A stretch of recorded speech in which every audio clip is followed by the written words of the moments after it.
Very, very tight. Is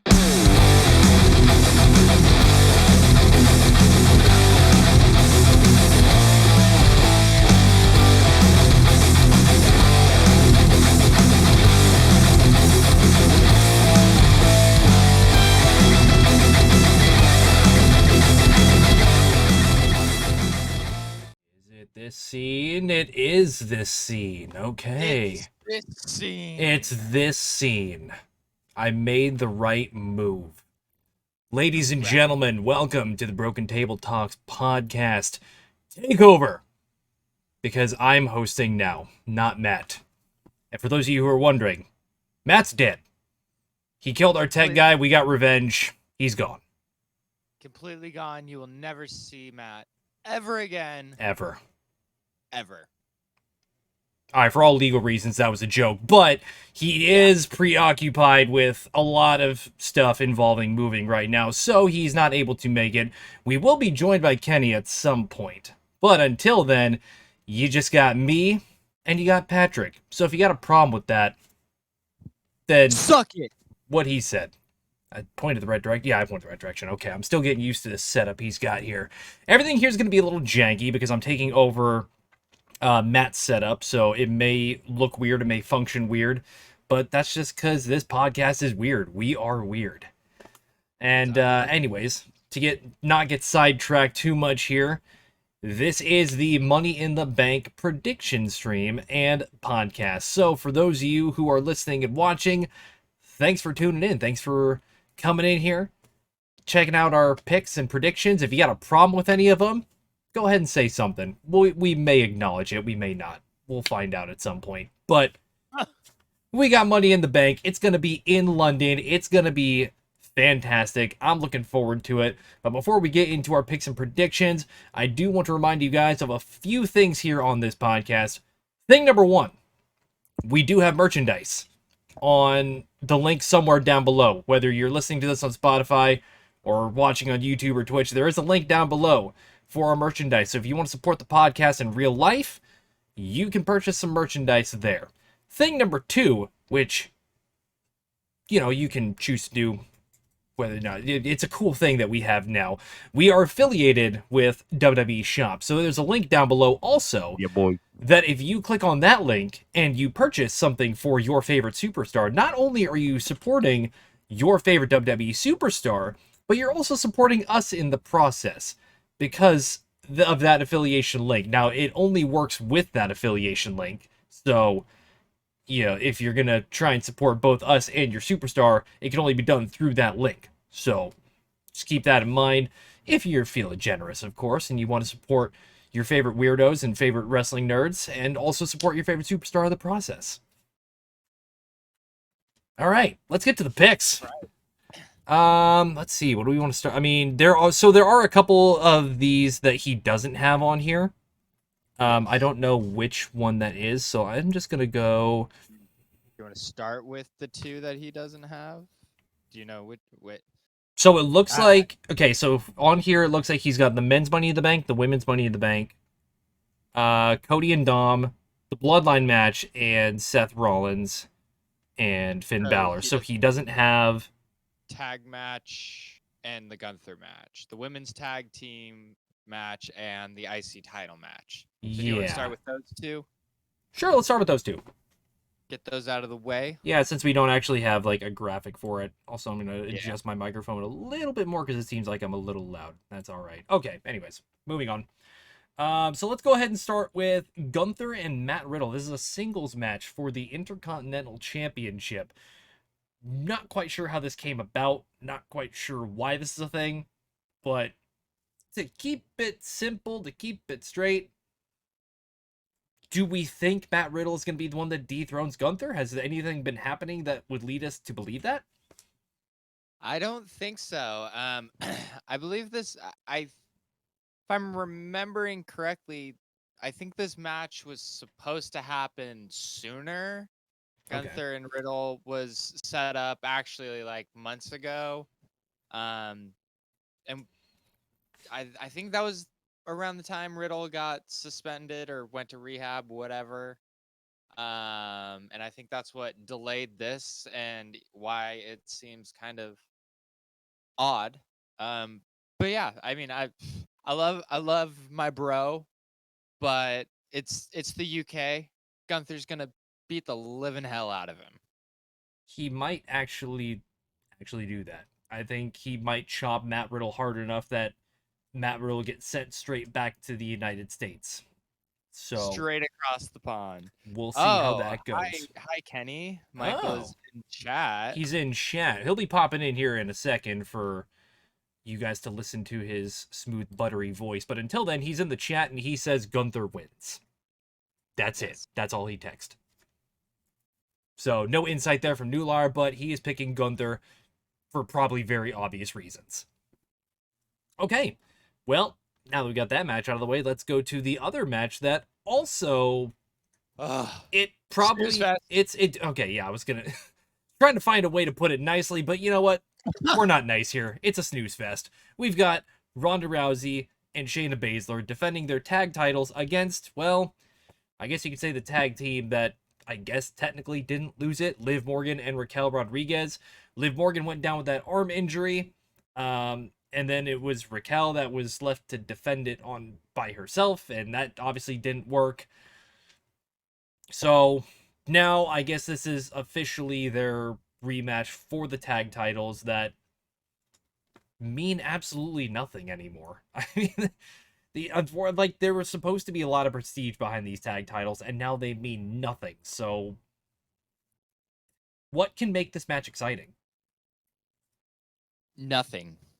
Nothing can make this match exciting because it's this I this match already happened, I'm pretty sure, right? I don't. This was how they won. This is did Ronda and Baszler not win it off of Liv? And I honestly can't remember.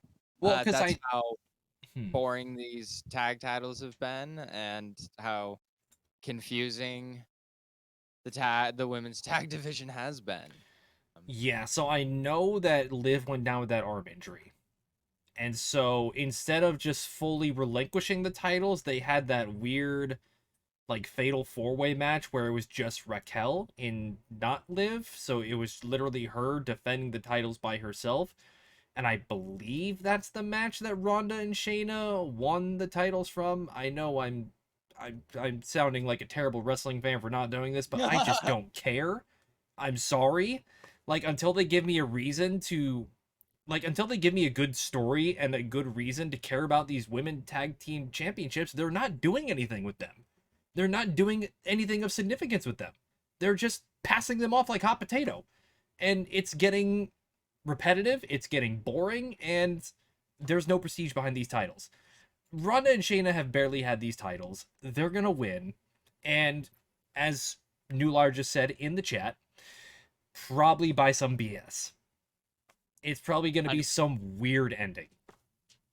100%. It's and I mean, not to bury Ronda, but I'm gonna bury her.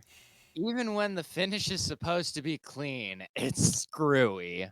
So I mean, yeah, Ronda and Baszler are gonna retain. It's pretty obvious, and yeah, we can only hope that it goes a quick 10 and there's not too much ridiculousness behind all of it.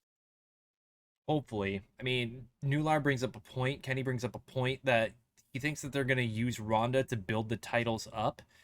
I could see them trying to do that. I definitely could see them trying to do that. Kind of the same reason why we have our thoughts about Logan Paul later on in this episode, where they're going to use her name power to try and like maybe build up some prestige for these titles. But at the same time, like nobody cares about Ronda Rousey the same way they used to anymore. She Facts. is a UFC Hall of Famer who has turned into a WWE superstar, and if any of her ring work has been any indication, she's shown improvement, but she's still not good. She's still way too aggressive in the ring. She's still very scary in the ring, and that alone terrifies me for anybody that has a match with Ronda. The name power, it probably could have worked 6, 7, 8 years ago. But now I just don't think that there's going to be that much pull with the name Ronda Rousey being on a title anymore. So, yeah, it's not going to work, like Kenny just said in the chat. But I could see them trying to pull that angle because ever since they made these tag titles, they've only been relevant for like maybe a month or two. But, anyways, I guess we'll move on now to some actual graphics for those of you that are watching. We will move on to. Ooh, I don't know. I might want to say that. You know, we're gonna move on to Cody and Dom Dom Yeah. because All this right. match is obviously going to be Gosh. amazing.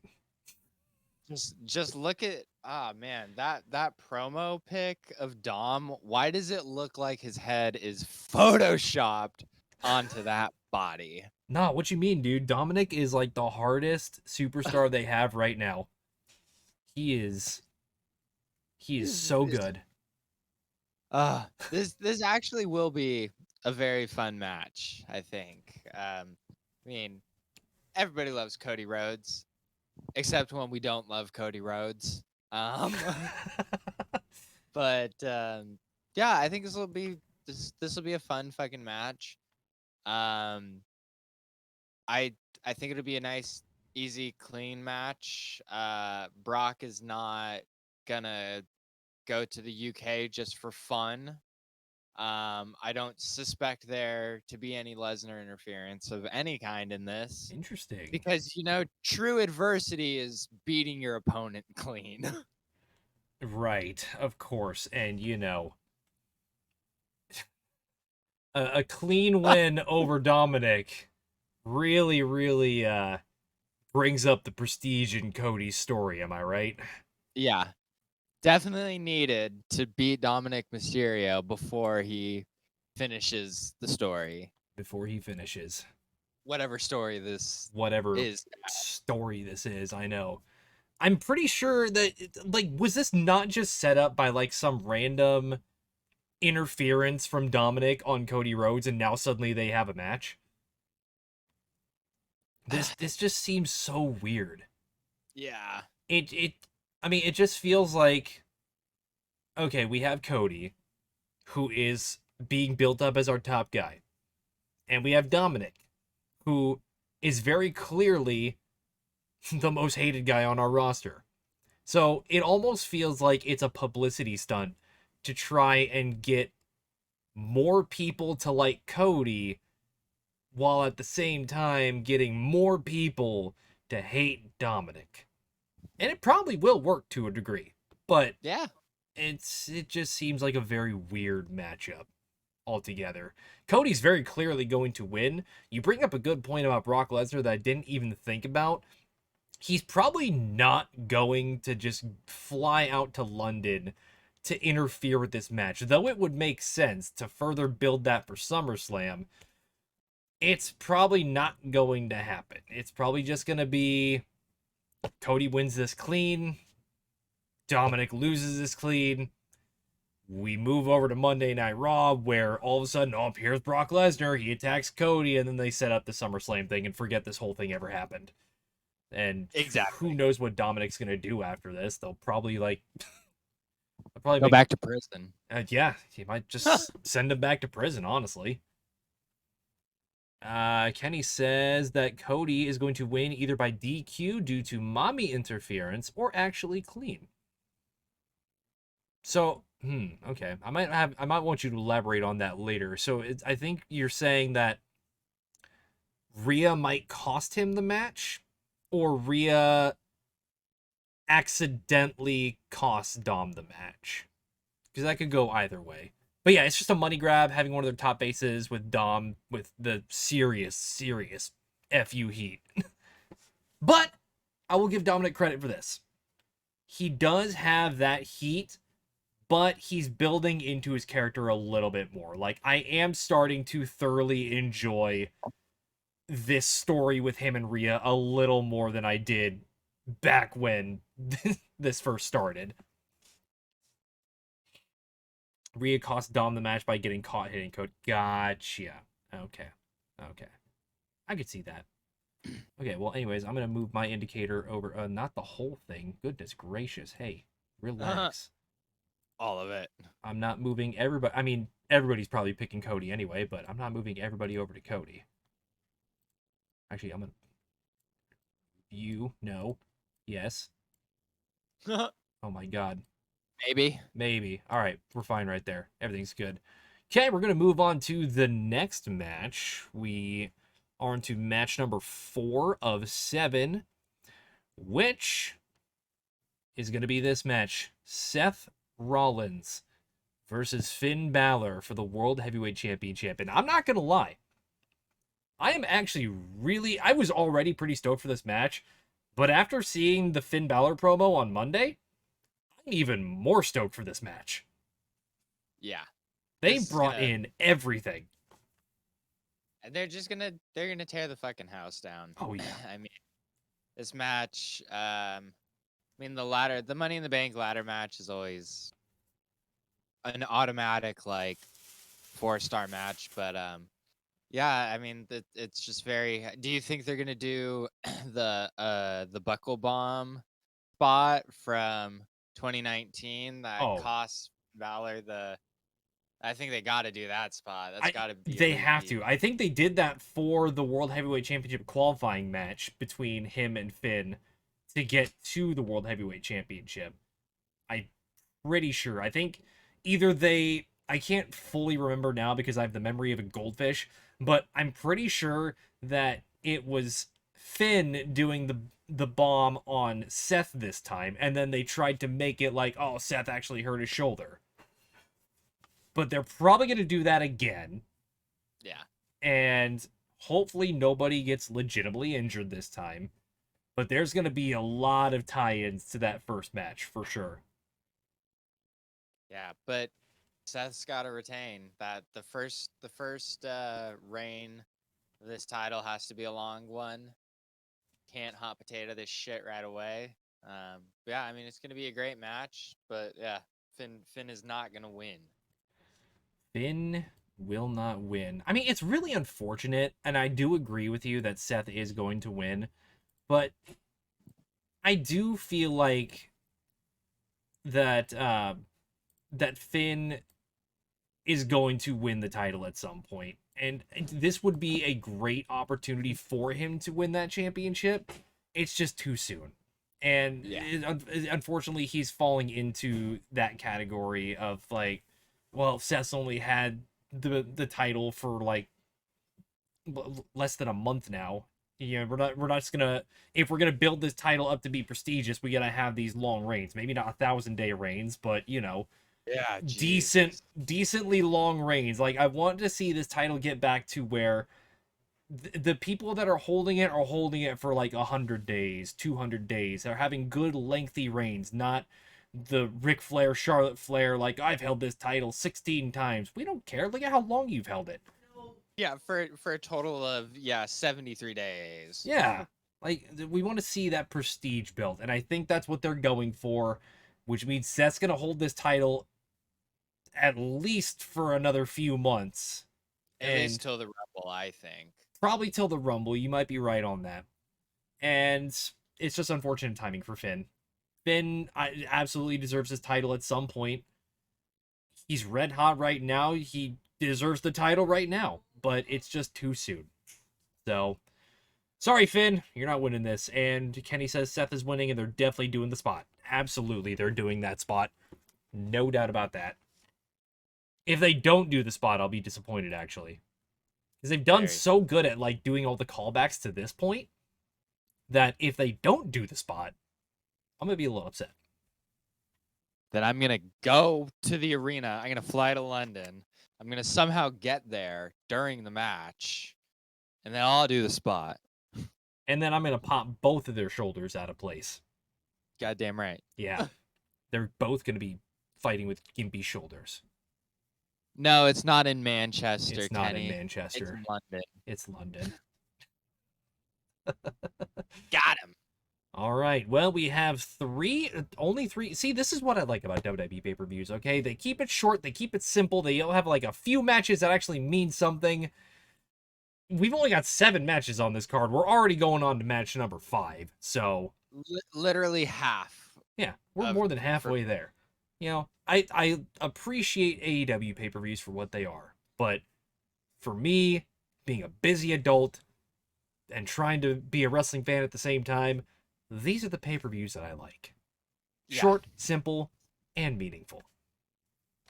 But anyways, not to get too sidetracked, this is, you know, because we got the men's Money in the Bank, we got the women's Money in the Bank, and then we've got the one that everybody's been looking forward to, the Bloodline Civil War tag match. I think I'm going to save the Bloodline one for last. I think we're going to do the Money in the Bank Yeah, matches, and then we're going to do the Bloodline one to finish the show off. that's what I was gonna say. So let's move over to the women's Money in the Bank match because I have zero insight on this. And I'm sure you Same. also have zero insight on this. So I this will be just fun. pulled up. Yeah, I just pulled up the participants because I'm just genuinely just I don't know because so like the because you got Trish and Becky in there, Right. so it's like they're obviously going to be preoccupied with each other, but it's also Becky, so like she could always just win. But Zelina Vega's in there just because she's a good worker. We Mm-hmm. all love you, Zelina, but we're sorry you're not winning. Yeah. At least I don't think so.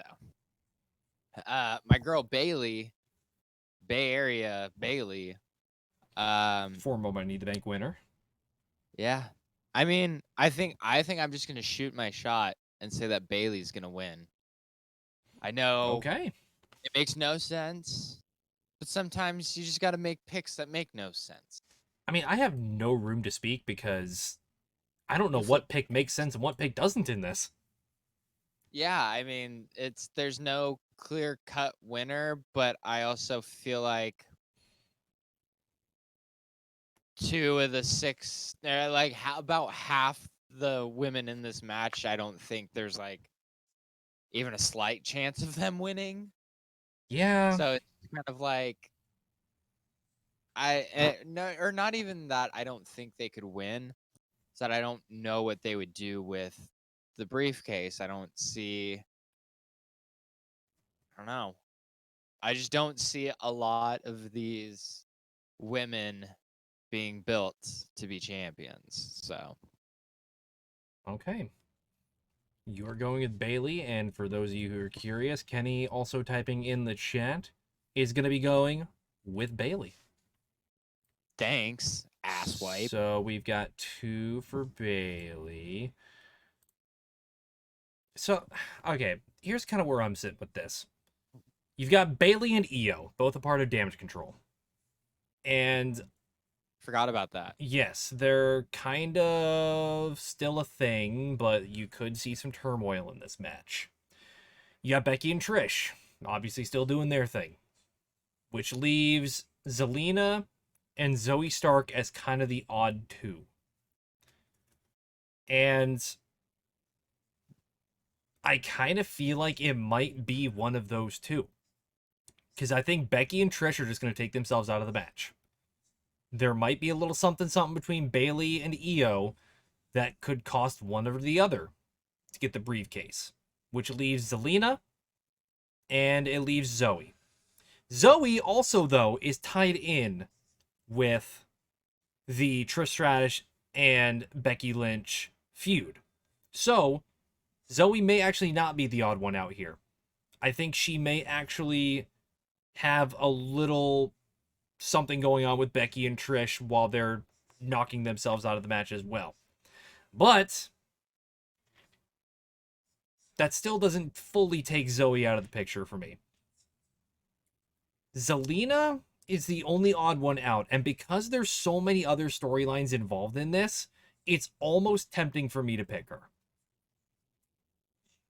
But I think I'm actually going to go with Zoe Stark on this one. Ah. And I think it's, again, she is involved with the Trish and Becky feud, but I feel like either she's going to get taken out early and then Trish and Becky will follow, and then she's just going to capitalize on whatever, or she's just not going to get as involved with those two fighting for probably the entirety of the match, and eventually climb up the ladder and grab the briefcase. It's a weird pick. It may be a favorite pick. I don't know. Bold choice. It's a bold choice for sure, but it's the only. Her and Zelina are the only two that I see as like the odd ones that don't have anything going on that I could see winning this. I can very well see Io winning this as well. And she honestly may be one of the favorites now that I think about it, because Io has been so good lately. But I don't know. They may put the briefcase on her, they may not. That's gonna be a tricky one though. I feel like this match is gonna kick things off too. Yeah. That would be a good opener. It should be a pretty decent opener. And I think that's kind of where I'm torn with the women's Money in the Bank, because it is a lot of really good talent. I just don't know who's going to win. Yeah. It's weird. But as far as that match goes, we're going to move on from it and move over to the men's Money in the Bank match, the highly anticipated men's Money in the Bank match, because, well, we should know who's going to win. But now there's a little wrinkle thrown in there that maybe possibly they won't win. And we're going to talk a little bit about that. Men's Money in the Bank ladder match participants include Ricochet, Shinsuke Nakamura, LA Knight, Yeah. Santos Escobar, Butch, formerly known as Pete Dunne, Damian Priest, and everyone's favorite, Logan Paul. So, everybody qualified for this match except for Logan, who just announced that he was going to be in the match, which that's also an interesting part. Better than Brock just entering in during the fucking match, I guess. You know, I kind of try and forget that ever happened, but yeah, that's just burned into my brain. I will never forget that. Never forget. Never forget, Brock Lesnar was never officially in the Money in the Bank match and ended up winning it. All right. So, who are we feeling for this one? I mean, I was telling you a little bit about it before we went live. All of my social media that I've been seeing from WWE is all LA Knight. They're all clips of LA Knight. They're even like older like clips of like LA Knight have been popping up. And you know, I think he is the people's choice for the Money in the Bank. And I I mean, I think we all hope so much that he wins, but Logan Paul, can you imagine that son of a bitch walking around with the Money in the Bank briefcase everywhere he goes? That would bring so much brand awareness to WWE. It's almost better than him having the actual title, because him having the title, I mean, will make fans upset. I mean, like, obviously, like, to an extent. And yeah, he carrying the championship around would look great, but I mean, like, that briefcase is pretty iconic. And I mean, it's just green, it says Money in the Bank on it. And I can just see that in prime advertisements. Him on his podcast, just fucking, it's gonna be there front and center. So I'm kind of scared to make a pick. You got me But on that Prime bottle. I know, right? Who knows? Maybe the Prime bottle will make its return. Oh, could you imagine him getting a Money in the Bank like costume made where it's Oh just like my a god. briefcase? Jesus Christ. With all that being said, I'm going with the boy, LA Knight. Yeah. Yeah. All right. LA Knight locked in for Patrick. Before we get over to mine, might as well read off what Kenny is saying in the chat. Not Logan because of his contract. Not Ricochet because he's the new Dolph. Not Butch. Not Priest. I honestly think Shinsuke. I would love LA Knight, but I think the social media team is swerving us because Shinsuke has been being built up. You're not wrong on Shinsuke Nakamura. Locking your pick in now before you have a chance to change your mind. Um, First things first, let's just go down the list here. Damian Priest, I'm sure you have an opportunity to become a Money in the Bank winner and even a world champion at some point in your career, so stop right now. You're playing second fiddle to Finn Balor and the Judgment Day. You're kind of like the odd third wheel. And now is not your time. Ricochet, I hate to say it, but I think his time has come and gone. He's kind of forever stuck in the mid card now. And it's unfortunate because he's a fantastic talent. I mean, who could forget his amazing match with Will Ospreay way back when he was in New Japan? He's just unfortunately a mid card wasting talent now. It's not going to be him. Santos Escobar, another really good talent that is being built up right now, but still too early for him. I don't think that this is the best time for Santos to win the briefcase. I think he's going to win a few mid card titles before maybe possibly getting involved in the mid card title. Or not the mid card, the main event championship picture. It's just a little too early right now. The LWO is still being built up. Butch, probably not. I love him. He's a great wrestler, but I have a hard time seeing him, as long as he's still named Butch, being involved in any main event picture. Shinsuke Nakamura, you made a great point on Shinsuke. He is being built up again from his NXT days as like the main guy. This could be a great opportunity for him to finally capture the Money in the Bank briefcase. And I mean, he was already a world champion, but finally like get back into the main title picture. It's been a while since he's been involved in that. This could be a good way to boost him back up there, but at the same time, I don't think he necessarily needs that. So they may not use it as like a boost to get Shinsuke back in there, because I think he's already kind of almost there just by building himself up. Which leaves us to our Prime 2 candidates, LA Knight and Logan Paul. Yeah. The very two seemingly clear winners of this match. I want to start off first with LA Knight.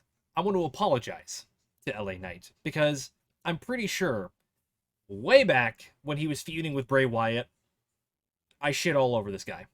I said he's not ready for this kind of feud with Bray Wyatt. He's not ready to take on this role with somebody like Bray Wyatt. I don't think this will be good for him. I think this will bury him. Fast forward to now, I could not be more wrong. While Bray Wyatt is suffering from his injury and still recovering from his injury, LA Knight has skyrocketed from that feud with Bray Wyatt. He is now one of the top guys in this company without even holding a title. He is amazing on the mic.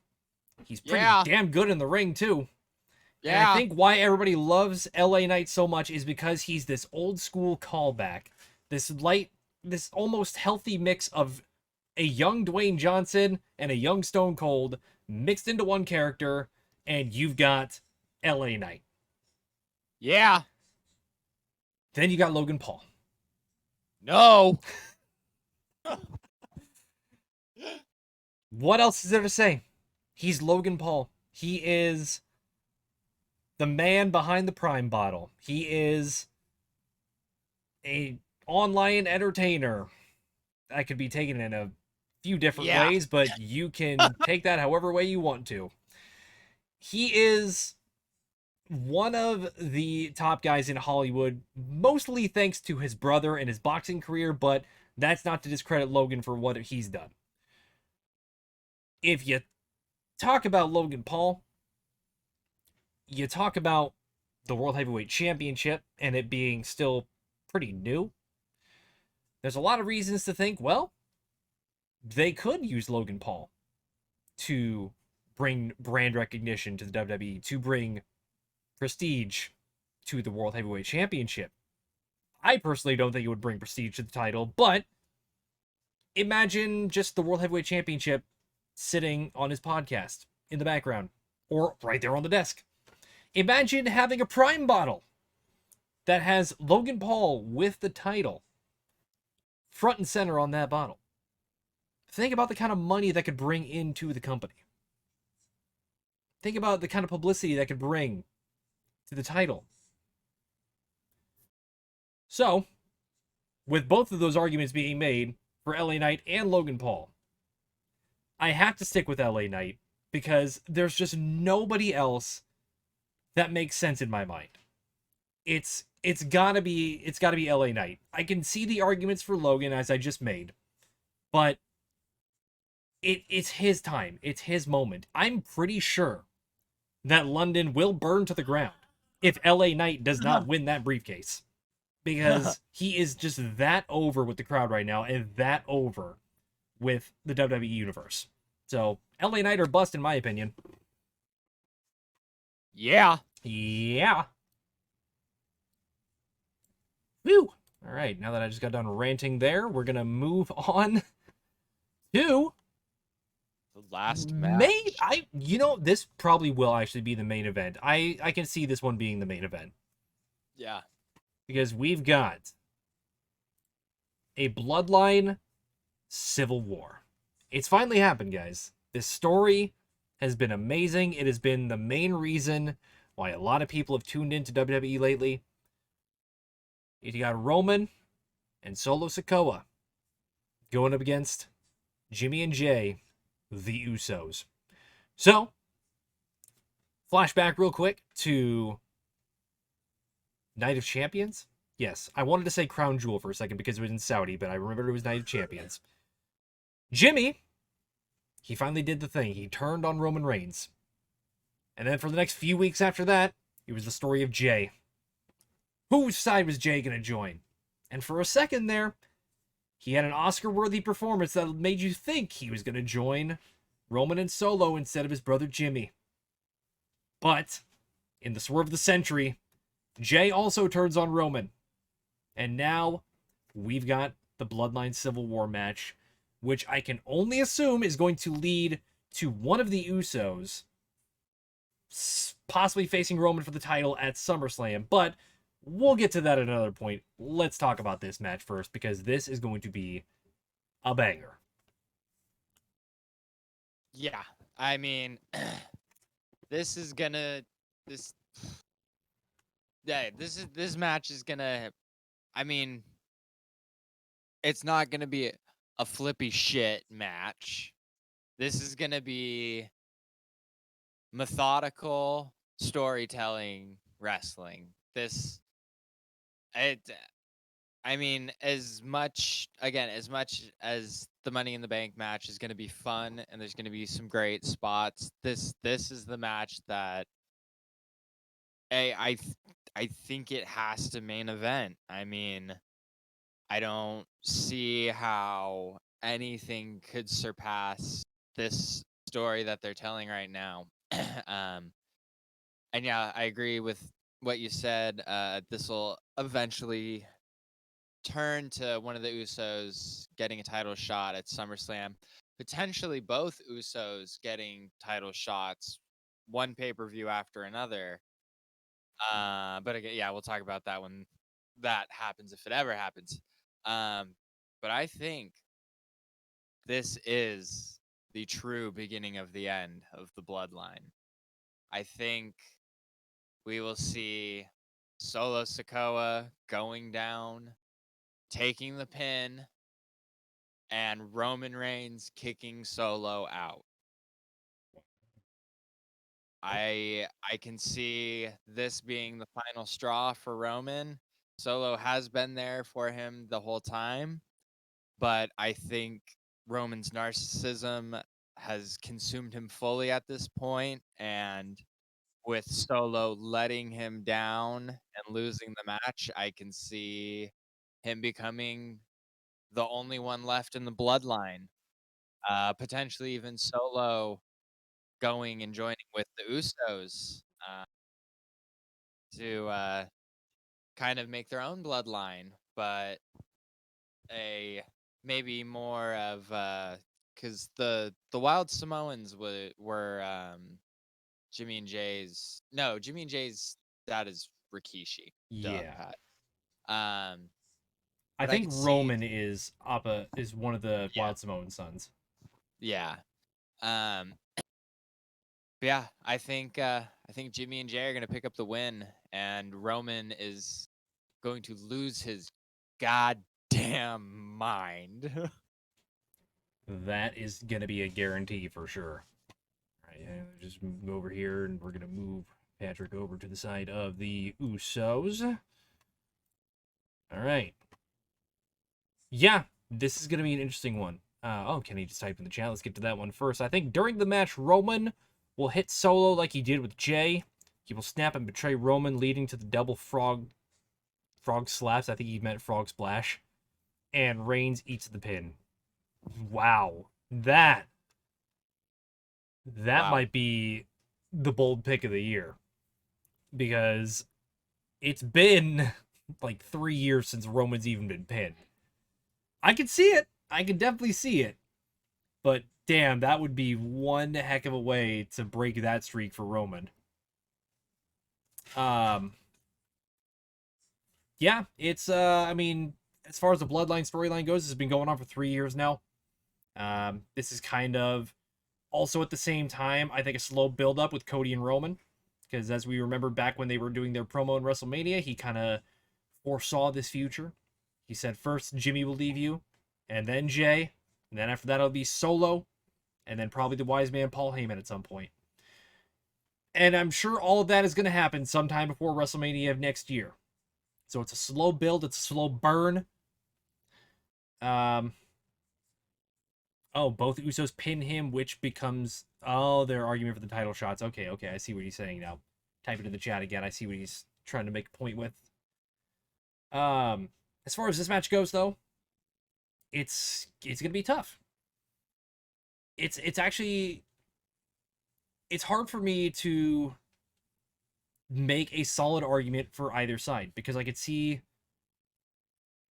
both sides both sides winning, the story developing further. And I think that's what's so great about the Bloodline storyline is that the story continues to develop no matter the outcome. And this is kind of one of those situations where same thing. No matter the outcome here, the story's going to develop. You just got to think of which outcome would develop the story more. And I do think that the Usos winning further develops the story. And who knows who ends up getting that? If I had to guess, not to dart too far off track here, if I had to guess, I would guess it would be Jimmy that gets the shot first, but you can make a lot of great arguments for Jay. Somebody is going to face Roman at SummerSlam. Somebody is going to get that title shot. Either way, I'm looking forward to it. But as far as this goes, I've loved every second of this storyline. Just when you think the storyline is getting stale, it bumps right back up, and it's exciting again. And this match is going to be another moment in the Bloodline storyline that is going to be exciting. Solo is going to eat the pin, in my opinion. Roman, who knows what's going to happen to him either before, during, or after the match, but Solo will most likely be the reason they lose. Because then you got to further develop that story with Roman and Solo. And then Jimmy or Jay is going to get a shot at Roman afterwards. It's going to be a feel-good moment all around for the Usos, who are extremely over right now. And I mean, this is honestly one of like a few matches on this card that I actually look forward to. So I can't wait. It's gonna be a banger. It's gonna be banger after banger after banger. At least the last few matches, I would imagine. I don't know about the rest of the card, but the last few matches at least, I feel like are gonna be insane. No coin flip this episode. That's okay though. The coin of destiny will be back. Just not for this one. Too many risky picks. Too many obvious picks, I should say. Yeah. Okay. You got any final thoughts about Money in the Bank? What you're looking forward to, or Yeah. I really hope the first hour of the pay-per-view is missable because I am going to miss it. It starts at noon. I will be joining in around 1 o'clock. Yep. But yeah, I think this will be a good fun pay-per-view. Money in the Bank's always good. Them being in the UK, the crowd's gonna be absolutely fucking bonkers. And so yeah, it's gonna be a good fun time. I agree. I think it's going to be fantastic. I think it's one of the pay-per-views I always look forward to because I just love the concept of the Money in the Bank match. And it should be just all around great. If it sucks somehow, then oh well. I'm not going to riot over if I'm not going to be the one that riots if LA Knight loses. I just hope that they don't put it on somebody random like Santos for no reason. Brock Lesnar. Brock Lesnar. You know what? Screw it. We're bringing Brock to London and he's going to win the match again because why not? That's how they break the whole agreement with him and Roman. They just have Brock win the Money in the Bank and he can't make that argument. And then we get Brock versus Roman for the 174th time. Fantastic. Can't wait. But anyways, guys, thank you for watching and or listening. I cannot wait for this pay-per-view, and hopefully you guys feel the same. If you have not done so yet already, and you did enjoy this podcast, make sure you're following if you're watching us live on Twitch, or if you are watching this on YouTube, subscribe and ring that bell, or if you're listening to this on Spotify, Apple Music, wherever, follow the podcast, stay up to date with all of our episodes. And as far as the pay-per-view goes, we will be doing a watch party. Not sure yet who's going to be there, but this is also going to possibly be our first attempt at going live on TikTok. So if you haven't followed us on TikTok, make sure to do that. It is at Broken Table Talks Podcast on TikTok. We've been posting stuff all over there, and it's doing really well. So make sure you check out our content, check out our live if we're able to go live on there. And hopefully we'll see you guys on Saturday for all the fun and the excitement of Money in the Bank. LA Knight's winning, by the way. Yeah. All right, guys, take care. Have a good one. Later.